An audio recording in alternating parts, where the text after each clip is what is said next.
Всем привет! Сегодня я к вам с запеканкой. Запеканку, которую делаю, вот что есть у меня в холодильнике, то и беру. И вот такая вот красивая она получается. На 3 яйца делаю. Он реально готовится вот буквально за 5 минут. Стакан сахара, 2 ванилина. Можете положить 1. Просто в последнее время какой-то ванилин не ванильный. Поэтому я стала класть по 2. Щепотку соли. Взболтаю, смешаю венчиком, чтобы сахар стал уже растворяться. Можете даже вилкой взболтать. Выкладываю все творожное, что имеется.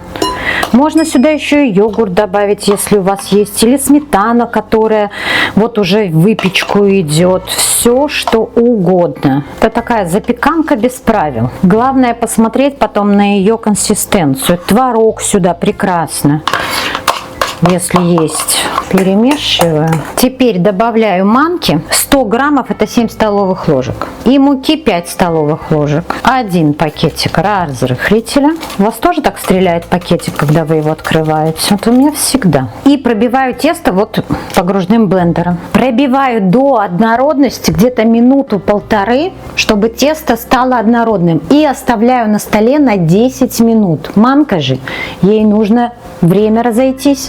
И тогда тесто станет еще более крутым. В форму кладу пергаментную бумагу, чуть-чуть смазываю маслом, выливаю все тесто. Вот у меня уже ягода, она подтаяла. Лучше, конечно, более замороженную класть. И буквально ложечку крахмала обдать ягоду обязательно, чтобы она вся не опустилась вниз. Вот у меня уже здесь прям сок пошел с нее. Рановато достала.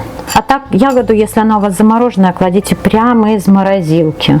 Все, ее у меня чуть-чуть. Ставлю минут на 45, 170 градусов в духовку. Так, ну вот простоял у меня пирог 45 минут, но духовка, да, у меня немножко подгорает сверху, всегда забыла накрыть фольгой. Ягоду, тесто съела оно, потому что не было сильно плотным, поэтому тесто поглотило ягоду. Ну, эту ситуацию мы исправим глазурью. Прям на горячий пирог. Вот я сделаю из пакетика вот так вот глазурь. Это будет вкусно 100% и немножко уберет чуть-чуть подгоревший верх. И даю полностью остыть пирогу.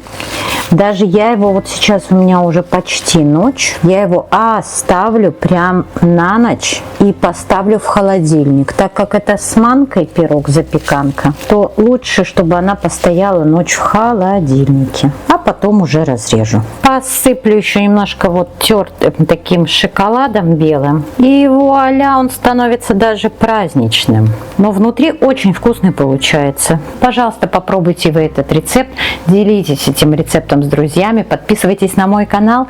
Не забудьте поставить колокольчик, чтобы не пропустить новые блюда. За лайки вам, конечно, всегда спасибо.